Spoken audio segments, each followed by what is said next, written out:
negosyo naman kaya ang papatok ngayong taon? Alamin sa pagtutok ni Bernadette Reyes.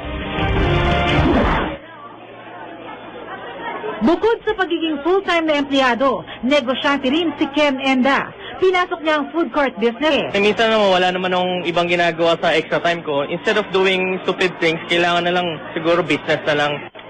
Stir-fried noodles, scramble at siomai ang ilan sa mga nausong food court business. Pagkain pa rin daw ang isa sa mga papatok na negosyo ayon sa Philippine Chamber of Commerce and Industry. Bukod kasi sa pangunahing pangangailangan ng pagkain, lumalaki rin ang populasyon ng Pilipinas. Kung first time mo magnegosyo, maaari ka mag-franchise, isang sistema kung saan kumita na ang negosyo o bumenta na ang produkto o serbisyo kaya madaling sundan at palaguin. Maaari na makapagsimula ng isang collapsible food court business. Depende sa pwesto, maaaring kumita ng 3,000 hanggang 5,000 pesos kada araw. Yung ating profit is mataas. At the same time, mababa yung capital natin. So, franchise is hanapan ng magandang pwesto para mabilis. Hello there. Welcome to our business franchise proposal.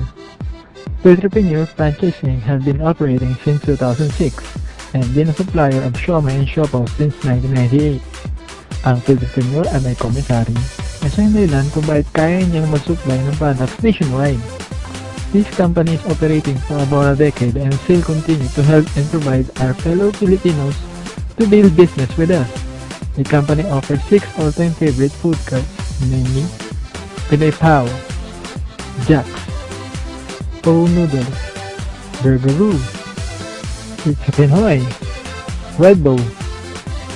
For as low as 26,988, you can now have your business. This amount is enough para kapagsimula ka.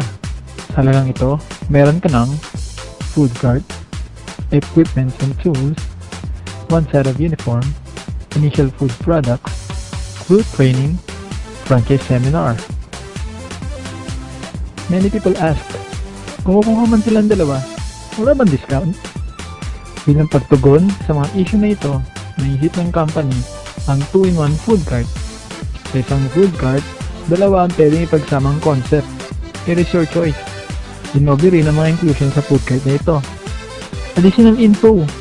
Pag franchise ka ng company namin, automatic ay magkakaroon ka ng rolling business at insured ka. Dahil kampi ng Entrepreneur Franchise Inc. and Sun Life Insurance. Due to public demand, we also launched our 3-in-1 food cart. Ito ay mainam para sa matataong lugar dahil sa food cart na ito, hindi isa, hindi dalawa, kundi 3 ang produkto na pwede mong ibenta. Times 3 mo na rin lahat ang mga inclusions. Marami na may napupusuan ka ng food cart sa mga nabanggit ko. Pero teka, meron pa kami mga bagong cards at ito ang mga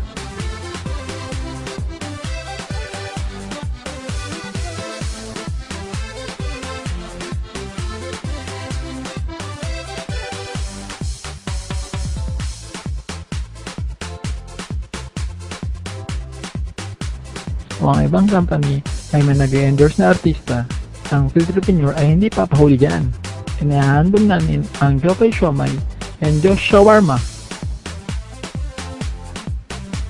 Ito ay ilan lamang sa mga business na willing namin i-share.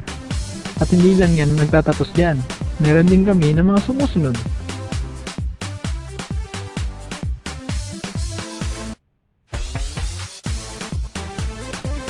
Okay. So, bibigyan kita ng rough estimation na pwede mong kitain. Yung average markup will play from 15% to 35%.